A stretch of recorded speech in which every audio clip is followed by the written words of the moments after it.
Welcome to the Explore Words, Discover Worlds podcast from Bradford Literature Festival.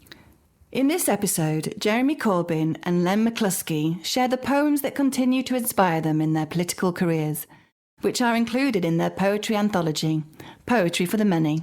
Recorded live at the 2025 festival, hear selected poems which moved and enlightened Corbyn and McCluskey, with choices travelling over centuries and continents.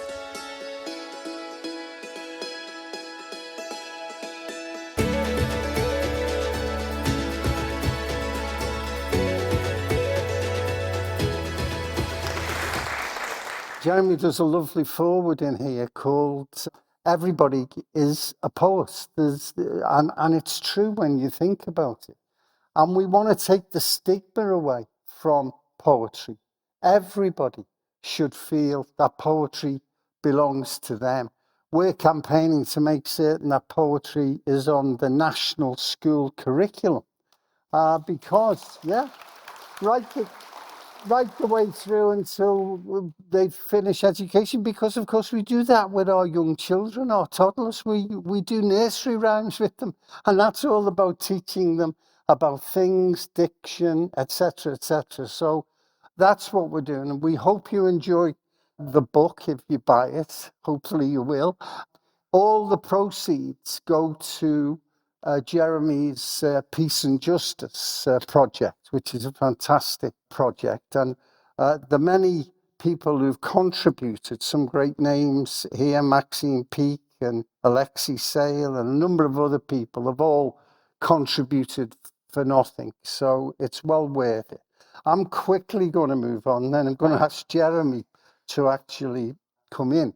Because one of the great things that I found, I mean, I like poetry books and I buy poetry books and I read them. But the idea of doing this was to give and pick 25 poems that are your favourites. Jeremy could have picked 500, he's got that many. And explain how you came to them. Why? How did you get drawn into them? And for me personally, I'm a child of the 60s, as I say, grown up in Liverpool, and revolution was in the air, everything, clothes, hair, music, the Vietnam War, the Black Civil Rights Movement, anti-apartheid movements, the Catholic movement in Northern Ireland, civil rights movement, all this was going on at the time. Now I was into music, and obviously the Beatles and the other Mersey Beats, but it was Bob Dylan, and in particular Paul Simon, their protest songs that captured me. It was like poetry put to music. And that's what drew me in to poetry. Paul Simon, not a very well-known song of his called On the Side of a Hill. And it's about a cloud weeping on a grave of a 7-year-old boy who'd been killed in a war. And there's a line in that, phrase in that says, and the war rages on in a land called somewhere, and generals order they're meant to kill, and to fight for a cause they've long ago forgotten, while a little cloud weeps on the side of a hill. And that immediately brought me into the peace campaign, anti-war. There's no greater representative in campaigning for peace than Jeremy Corbyn. Fantastic work that he does.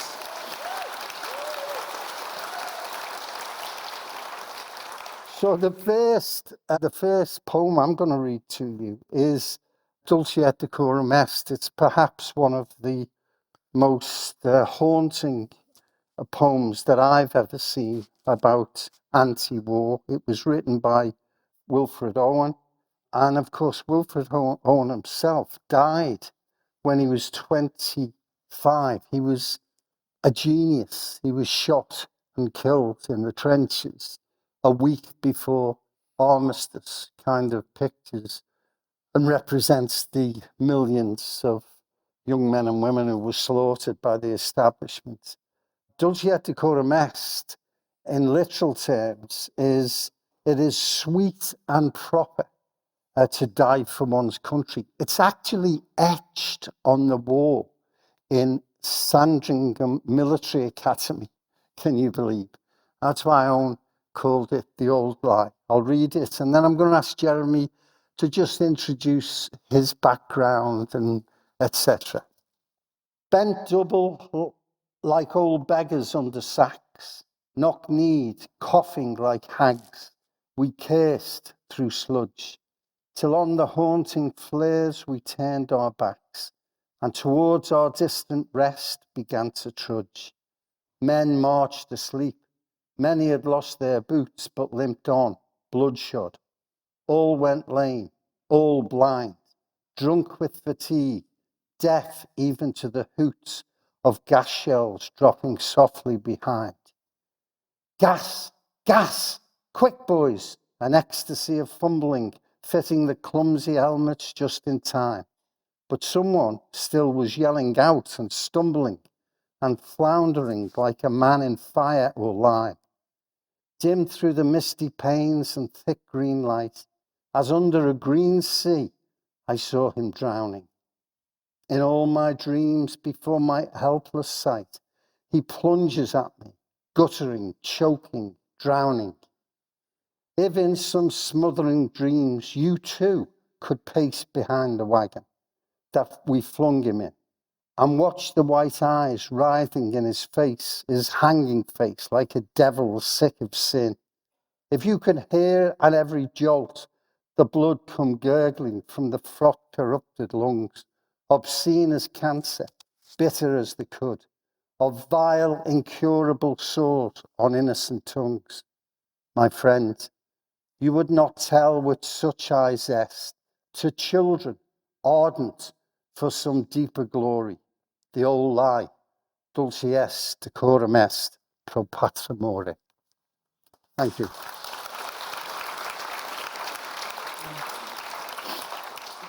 Thanks, Len, and thank you all for being here this evening. When we decided to eventually do this poetry book, and if you read the introduction, you'll understand the circumstances. We'd eventually, after discussing poetry for a while, decided we should do an event at the Casa in Liverpool. And I was more than skeptical about this operation. I said, Len, are you sure this is a good idea? He said, yeah, it'll be fine. I said, yeah, okay. Len, are you really sure? He said, don't worry, it'll be fine.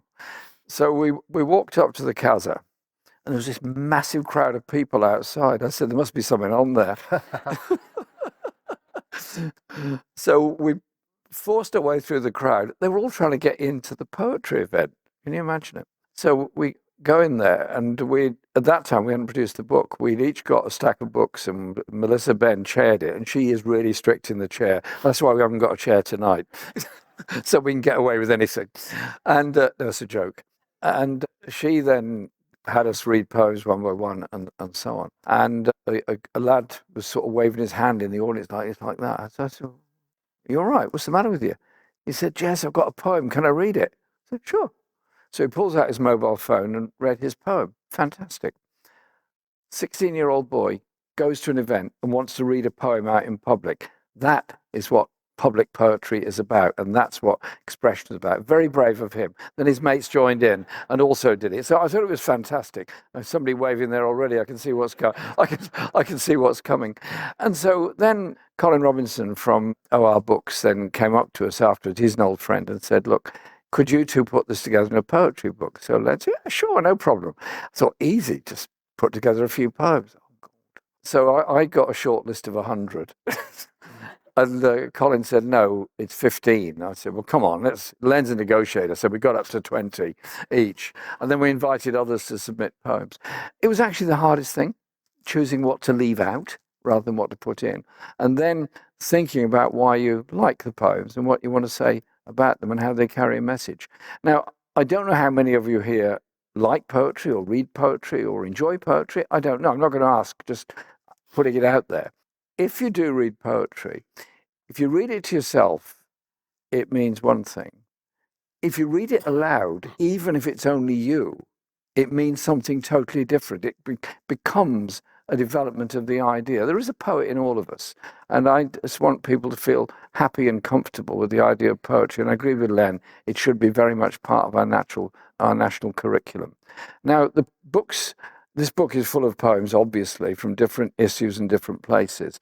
The one I want to read, because to me it means so much, it's Mahmoud Darwish in Jerusalem. Mahmoud Darwish is long passed away. He's a Palestinian poet who was banned from going to Jerusalem. He was exiled. He grew up in Israel, moved to Palestine, went to Moscow, went to Tunis, and went to very many places. And he is a sort of iconic Palestinian poet. And in view of the horror show, which is Gaza, which is the West Bank, which is the sale of arms and all the rest of it that's going on now, I think in honor of the Palestinian people, we should read In Jerusalem Now, here this evening.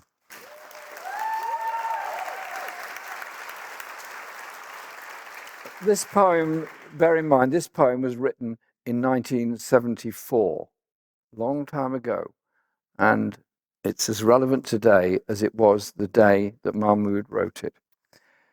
In Jerusalem, I mean within the ancient walls, I walk from one epoch to another without a memory to guide me.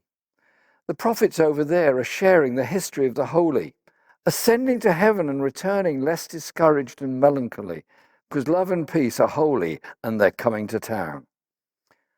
I was walking down a slope and thinking to myself, how do the narrators disagree over what light said about a stone? It is from a dimly lit stone that wars flare up. I walk in my sleep. I stare in my sleep. I see no one behind me. I see no one ahead of me.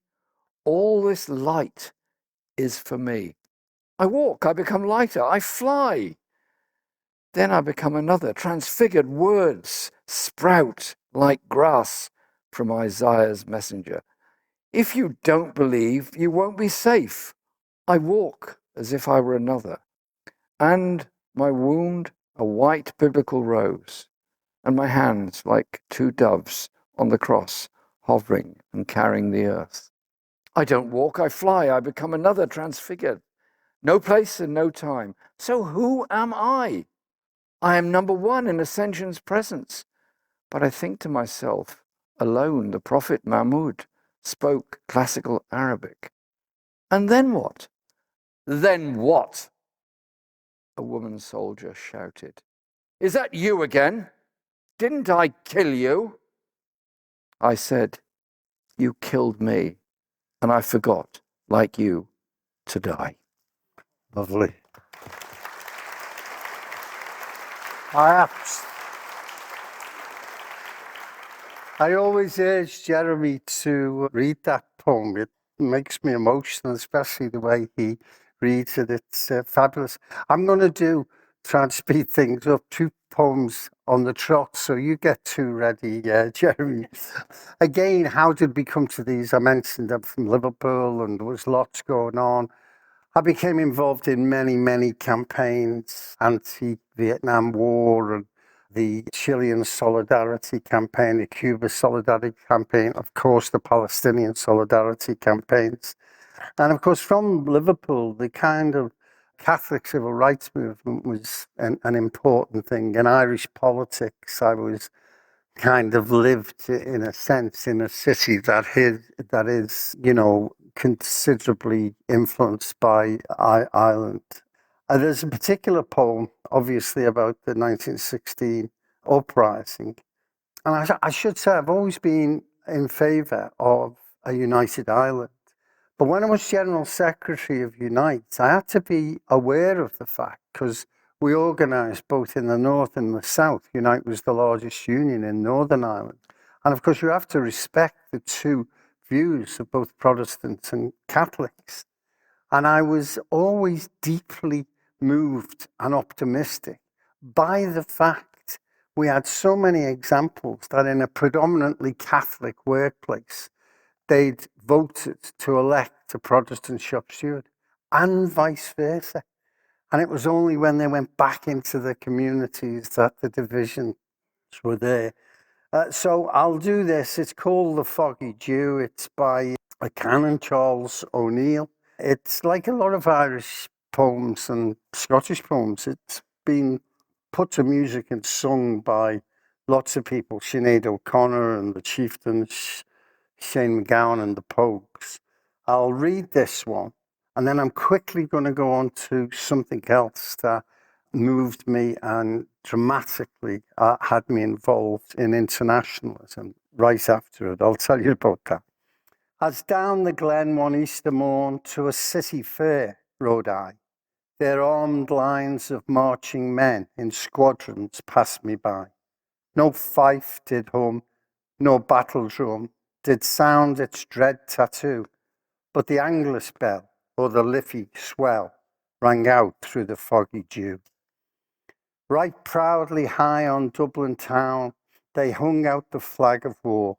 'Twas better to die neath an Irish sky than at Suvla or Sedel Bar. And from the plains of Royal Meath, strong men came hurrying through, while Britannia's Huns with their long-range guns sailed in through the foggy dew. 'Twas England bade our wild geese go, that small nations might be free, but their lonely graves are by Suvla's waves or the shores of the great North Sea. Oh, had they died by Pierce's side, or fought with Cattle Brewer, their names we will keep where the Fenians sleep, neath the shroud of the foggy dew. But the bravest fell, and the requiem bell rang mournfully and clear for those who died that Easter tide in the springing of the year. And the world did gaze in deep amaze at those fearless men but few, who bore the fight that freedom's light might shine through the foggy dew. Ah, back through the glen I rode again, and my heart with grief was sore, for I parted then with valiant men, whom I never shall see more.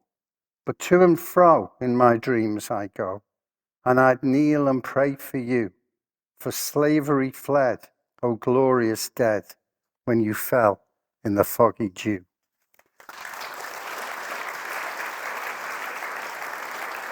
The other one, I was involved in a lot of international campaigns, because don't let anyone tell you, that's why this Palestinian campaign that we're all in, and that we're not going to be silenced. Nobody's going to silence us when genocide is being committed to the Palestinian people.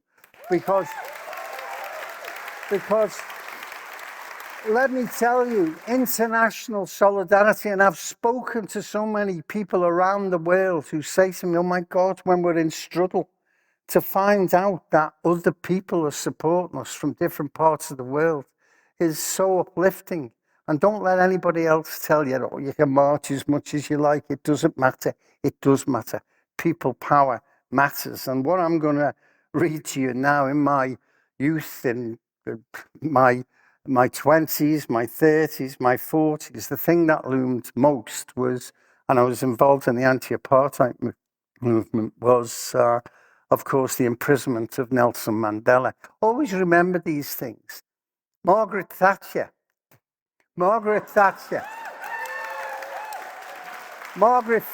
said that Mandela was the #1 terrorist in the world. That was her politics. Had there been an election for a world leader, he would have won it by a landslide. But he learnt this poem off by heart and recited it constantly when he was in Robben Island. It's by a Victorian English poet, William Ernest Henley, and it's called Invictus. Out of the night that covers me, black as the pit from pole to pole, I thank whatever gods may be for my unconquerable soul. In the fell clutch of circumstance, I have not winced nor cried aloud. Under the bludgeonings of chance, my head is bloody but unbowed. Beyond this place of wrath and tears looms but the horror of the shade, and yet the menace of the years finds and shall find me unafraid. It matters not how strait the gate, how charged with punishments the scroll. I am the master of my fate. I am the captain of my soul. What a man.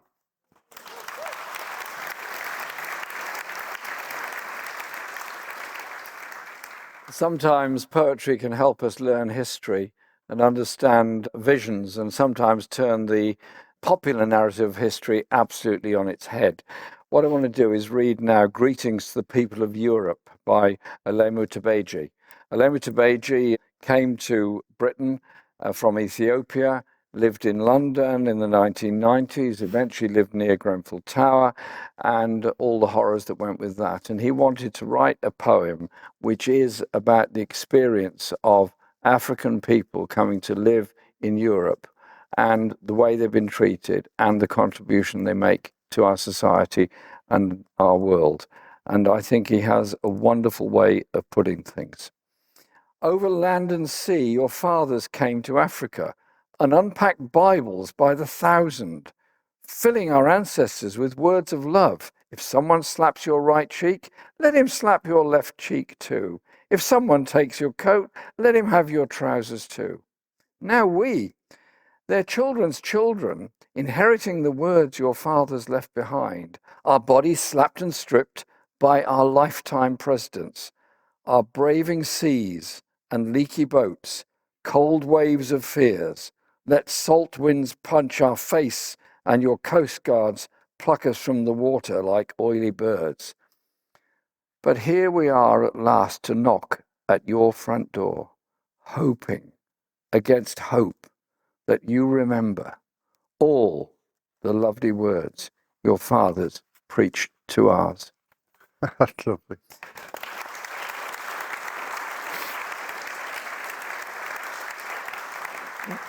We did an event here earlier this afternoon, which was talking about international politics and world peace and so on. And I was given a copy of this poetry book of Serendipity, which is a mental health camp. Huh? So I'll read what I wanted to do, and thank you for the book this afternoon.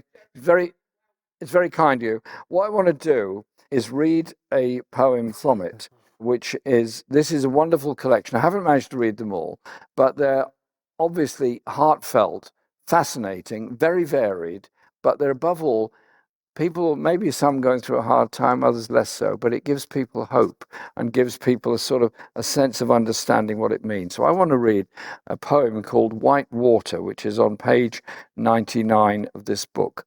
And I think it's nice, I think it's fun, but I think it also has an awful lot of deep meaning within it. So listen up carefully. White Water by Anne Stewart. On white water, running wild to sing of mountains. Far and far away, weeping snow, here I go. In my flimsy bark I paddle, fast, fast, as river flow. It's just what I know, keeping pace, rivers race. Lose my place, so round I turn about. In reverse I scull till I feel a space. I can turn, or churns. Dipping blades pull water dark and deep. Hiding rocks so harsh and sharp and sleek, I can steer out of here. Take me laughing to dark green satin, where ways widen and surface flattens, to breathe calm, silken balm. Tell white waters, take me off again, where no day's sport can be just the same. Yes, I know. Here I go. Fun. Great. Thank you for the book. Sisters and brothers, the next poem I'm going to read, I was involved in, many strikes over many years of representing people. And one of the most beautiful slogans I've ever come across is bread and roses. And the simplicity of this slogan is, yes, we want bread. We need bread to survive, fuel for our body. But we are not just units of production. We want roses too. We want the good things in life. This particular slogan was first coined by a woman called Helen Todd, a great American feminist at the beginning of the last century. And in 1912, a great textile strike took place in Lawrence, Massachusetts, and it became known as the Bread and Roses strike. It ultimately ended with victory for the union and international workers of the world. because the police battened and killed mostly women and some children when they were simply peacefully marching, and the whole nation was outraged, and they won their disputes. And it was estimated that another 500,000 textile workers in New England also got between a 15 and 20% rise and all kinds of other things, because the bosses of their companies were scared stiff that the union would call a strike on them. So that solidarity that spreads from one group of workers to another is very real. I was involved with one of the largest American unions, the SEIU, in another bread and roses dispute in LA. And Ken Loach has actually done a film called Bread and Roses. If you haven't seen it, you should see it. But this poem captures brilliantly what it was about, written by James Oppenheim.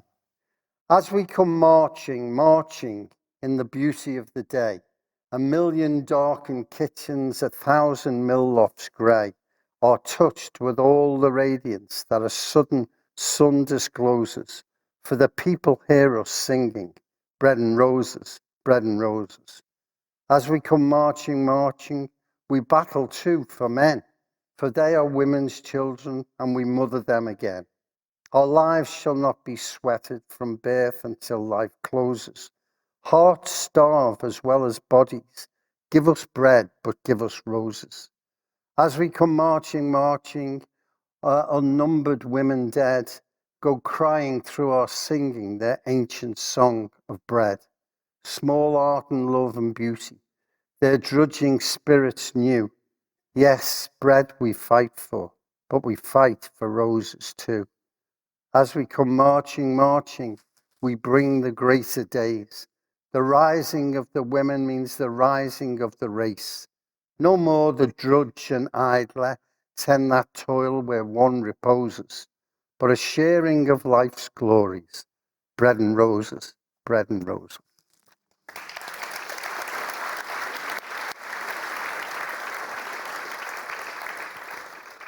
This poem is chosen by Beth. Wave, Beth. Thank you. There she is. I first met Beth when she came to a rally in Newcastle, in Gateshead, rather. Sorry, beg its pardon. I know the difference. In 2017, we had a massive election rally, and she came there to join in and support the campaign we're doing then. And she's been a huge help and looked after us here today. So I asked her to choose one poem from our book. And so she's asked me if I could read The Horses by Edwin Muir. This was chosen for this poetry book by Alexei Sayle. And Alexei Sayle describes it saying, The Horses is a powerful, moving poem, highly relevant to our current politically charged times. It's set in a period following some kind of war that has destroyed human civilization. A new and better way to rebuild society post-catastrophe is suggested by the return of the horses, and in turn, forging a kinder, more respectful alliance between mankind and animals. And he said it always makes him cry. And I can sort of imagine that. It's a beautiful poem. So I hope you enjoy it and, like Alexei and like me and like Beth and many others, are inspired by it. The Horses by Edwin Muir. Barely a 12 months after the 7 Days' War that put the world to sleep, late in the evening, the strange horses came. But then we had made our covenant with silence, but in the first few days it was so still. We listened to our breathing and were afraid. On the second day, the radios failed. We turned the knobs, but no answer. On the third day, a warship passed us, heading north. Dead bodies piled on the deck. On the sixth day, a plane plunged over us into the sea. Thereafter, nothing. The radio's dumb, and still they stand in corners of our kitchen, and stand perhaps turned on in 1,000,000 rooms all over the world. But now, if they should speak, if on a sudden they should speak again, if on the stroke of noon a voice should speak, we would not listen, we would not let it bring the old bad world that swallowed its children's quick at one great gulp. We would not have it again. Sometimes we think of the nations lying asleep, curled blindly in impenetrable sorrow, and then the thought confounds us with its strangeness. The tractors lie about our fields at evening. They look like dank sea monsters, crouched and waiting. We leave them where they are and let them rust. They'll moulder away and be like other loam. We make our oxen drag our rusty ploughs. Long laid aside, we've gone back, far past our father's land. And then, that evening, late in the summer, the strange horses came. We heard a distant tapping on the road, a deepening drumming. It stopped, it went on again, and at the corner changed to hollow thunder. We saw the heads, like a wild wave charging, and were afraid. We'd sold our horses in our father's time to buy new tractors. Now they were strange to us, as fabulous steeds set on an ancient shield, or illustrations in a book of knights. We did not dare go near them, yet they waited, stubborn and shy, as if they'd been sent by an old command to find our whereabouts, and that long-lost archaic companionship. In the first moment, we had never a thought that they were creatures to be owned and used. Among them were some 6 colts, dropped in some wilderness of the broken world, yet new as if they'd come from their own Eden. Since then, they've pulled our ploughs and borne our loads, but that free servitude can still pierce our hearts. Our life is changed. Their coming is our beginning.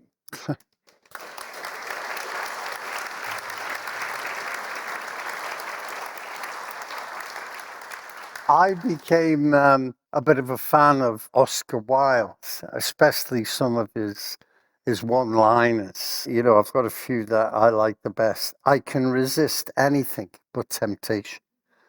Or this one, when I get the urge to exercise, I lie down until the feeling passes. My absolute favourite is one that applies to both me and Jeremy, because I used to be known as the late Len McCluskey when I was the national officer, not so much a general secretary in Unite. And Jeremy's always late. Although, by the way, he's been on time today, so this is quite unique. And it is. Keep going, Len, keep going, it's good. Punctuality is the thief of time. Now, of course, Wilde was ultimately jailed for homosexuality. It was at his famous trial against the Marquess of Queensberry that wonderful phrase was first heard, "A love that dare not speak its name." And of course, he spent 2 years in Reading jail, and it crippled his hard labour, crippled his health, and he eventually died in Paris. Incidentally, he's buried in Paris in the Père Lachaise cemetery. If you're ever in Paris, you should go. It's an incredible cemetery. Stupid thing to say, but it is a lovely cemetery. Jim Morrison, the lead singer of The Doors, one of my favourites, is also buried there. But anyway, what struck me about all of this is the scandal that people could be penalised for their sexuality in a way that is quite disgraceful and continues even today. We must all oppose that type of discrimination. I'm also a big film buff, and again, that drags you sometimes into poetry and into different areas. There's a film called The Imitation Game, and it's about Alan Turing. Alan Turing was the man who broke the Enigma code. And historians reckon that in breaking the Enigma code, he actually saved the lives of between 12 and 14 million people. Quite incredible. He was convicted of homosexuality in 1952. And in order to avoid jail, this genius of a man, in order to avoid jail, because he was desperate not to be taken away from his computers. He was chemically castrated. And 2 years later, he committed suicide. And it struck me about how despicable and disgraceful that was. It was only in 1967 that homosexuality was still illegal. But the good thing is that Gordon Brown, as Prime Minister, gave a posthumous and public apology in 2009, and the Queen later granted a pardon, a posthumous pardon. In 2019, he was voted by the BBC audience as the greatest British person of the 20th century, and his picture is currently on the £50 note. So you hang in there, even if you're being discriminated against. I'll do a poem from Oscar called Liberty. Not that I love thy children, whose dull eyes see nothing save their own unlovely woe, whose minds know nothing, nothing care to know, but that thy roar of thy democracies, thy reigns of terror, thy great anarchies, mirror my wildest passions like the sea, and give my rage a brother, liberty. For this sake only do thy dissonant cries delight my discreet soul, else might all kings by bloody knout or treacherous cannonades rob nations of their right inviolate. And I remain unmoved, and yet, these Christs that die upon the barricades, God knows, I am with them in some things. Typical.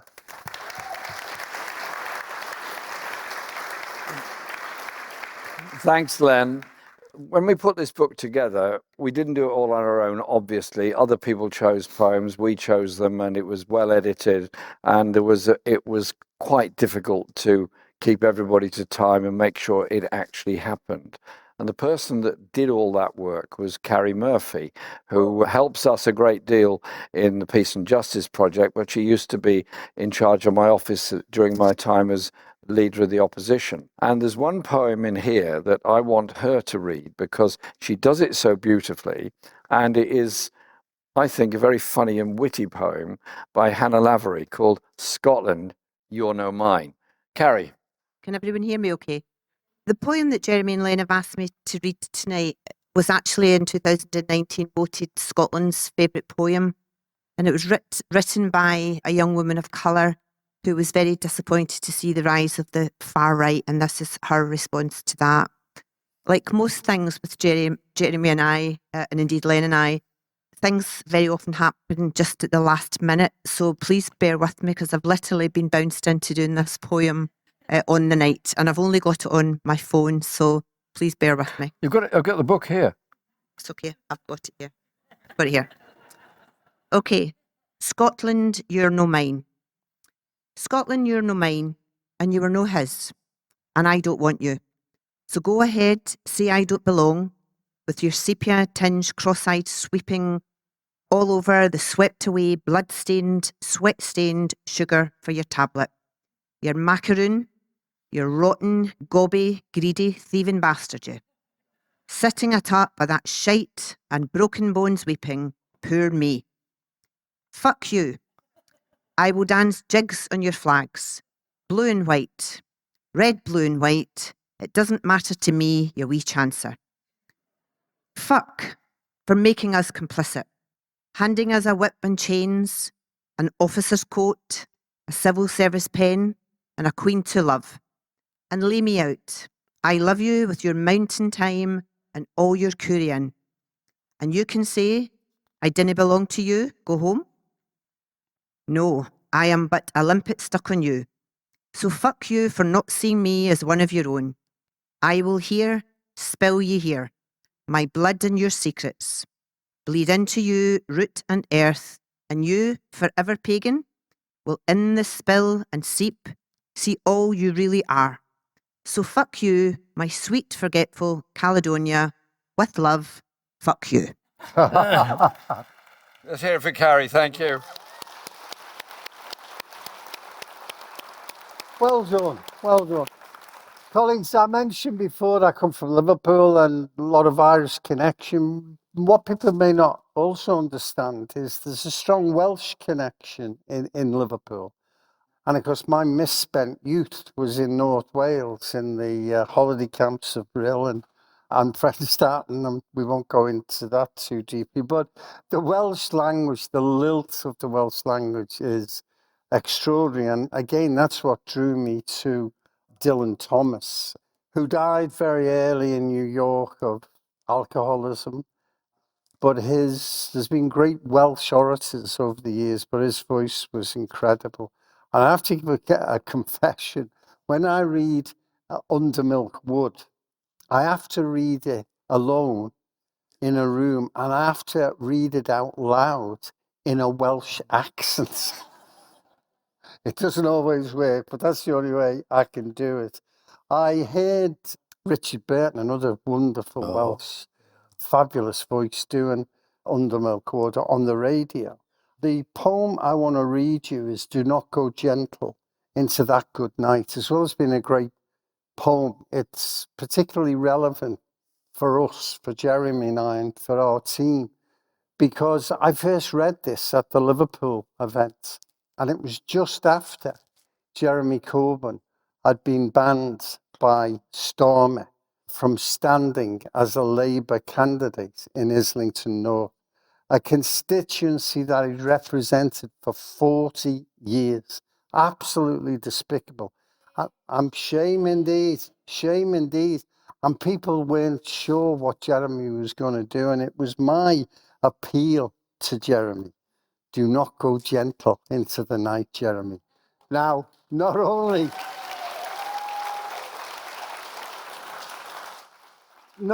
did he not go gentle in the night, he won by a landslide when he stood as an independent.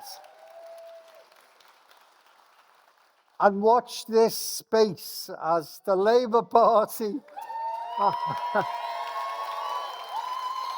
as the Labour Party continue to attack our people and more disillusionment, there will emerge a credible alternative party to speak for ordinary people.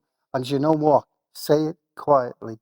There's only one person who will lead that party, and that's Jeremy Corbyn. So, do not go gentle into that good night. Old age should burn and rave at close of day. Rage against the dying of the light. The wise men at their end know dark is right. Because their words had forked no lightning, they do not go gentle into that good night. Good men, the last wave by, crying how bright their frail deeds might have danced in a green bay. Rage against the dying of the light. Wild men who caught and sang the sun in flight, and learned too late they grieved it on its way. Do not go gentle into that good night. Grave men near death, who see with blinding sight, the blind eyes could blaze like meteors and be gay. Rage against the dying of the light. And you, my Father, there on the sad height, curse, bless me now with your fierce tears, I pray. Do not go gentle into that good night. Rage against the dying of the light. Len, should we do two more? No, have you got another one? I can do, or you Yeah, can. do another one. We're just discussing the timing. We don't want to upset the festival's ending. Look, we've got enough if we speak fast. Okay, we'll speak faster. The last poem in this book is something that I wrote myself. What I want to just say in response to what Len just said, thanks Len for all his friendship and support over many years.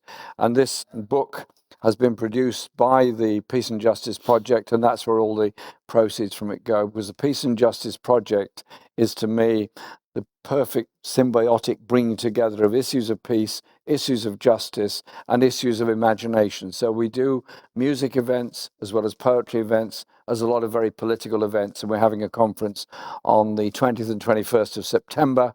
First day international, second day on domestic, economic and social justice and environmental policies. And last time we had 400 people in the hall and only 25,000 followed it online. And so please register if you wish to come. You'd be most welcome. And I hope you'd benefit a lot from it because it is the way forward, bringing people together. I wrote this poem, which is the last one in the book, called Calais in Winter. I have been unbelievably shocked by the way and simplistic and nasty way in which our media and right-wing politicians continually talk about migrants and refugees as though they're some kind of enemy force, as they're sort of subhumans in some way. And so I've been over to Calais a few times. And I persuaded, when I was a member of it, the Council of Europe to take a delegation to Calais and spend a couple of days listening to people who were trying to survive. That's all they were trying to do, is survive. And yet they're being branded as enemies, alien force, strangers in our land, all kinds of awful things are said about them. So when I came back from one of my visits to Calais, I wrote this poem. I wrote it immediately. I didn't change it, didn't edit it. It could probably be improved, but I thought it's the immediacy of a poem that sometimes makes it more personal and more powerful, even though it's far from perfect. Calais in winter. Cold, wet marshlands surround Calais in winter. Police take tents away from the homeless. The railway station is protected with razor wire. Motorways have walls on each side. Trees are cut down to create open land. Huge rocks are laid to prevent anyone leaving the road and entering that land. There is fear in Calais. It stalks every official building. It seeps into the minds of the police. It pervades all thinking. It gives imagination to cold-hearted people to confront the enemy.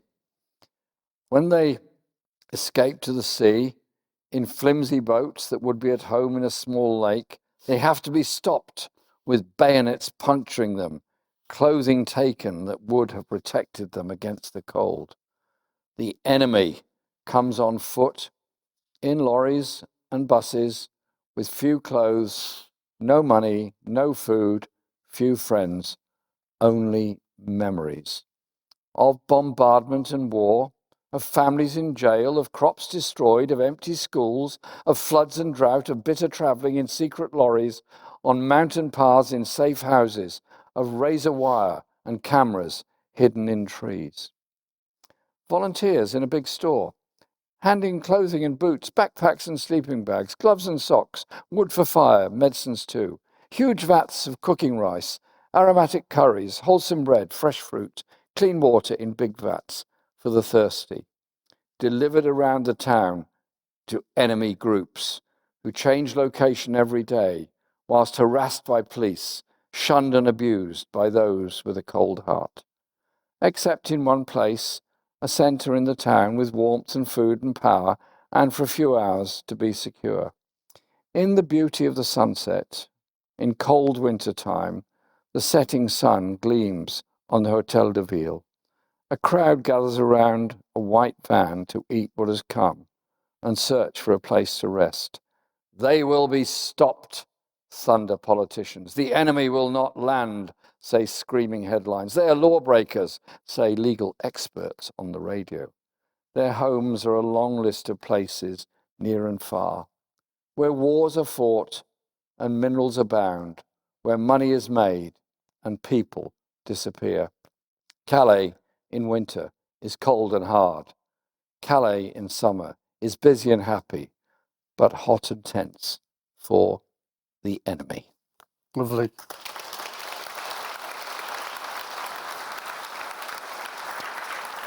That's, amongst many things, that's one of the things that I really envy, because I haven't written a poem. And when I read the Calais, which I think is beautiful, I was really annoyed, and I tried to see if I could knock something together, but I'm afraid, it just didn't work. There was a young man from Poole. It never. I just couldn't get the flow. Look, we're going to finish with Shelley's Masque of Anarchy. If you If you've never read The Masque of Anarchy, please, please read it.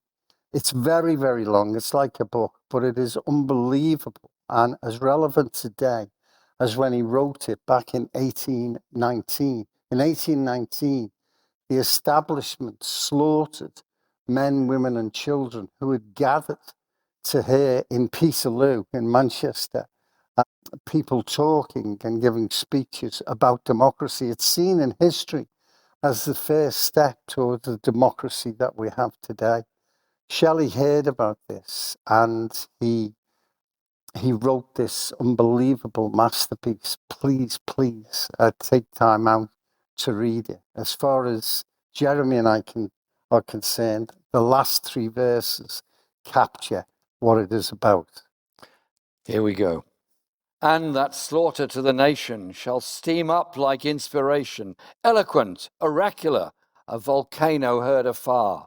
And those words shall then become like oppression's thundered doom, ringing through each heart and brain, heard again, again, again. Rise like lions after slumber, in unvanquishable number. Shake your chains to earth like dew, which in sleep had fallen on you. Ye are many, they are few. Well done, Jeremy. That was good, mate. Spot on. Well done, man.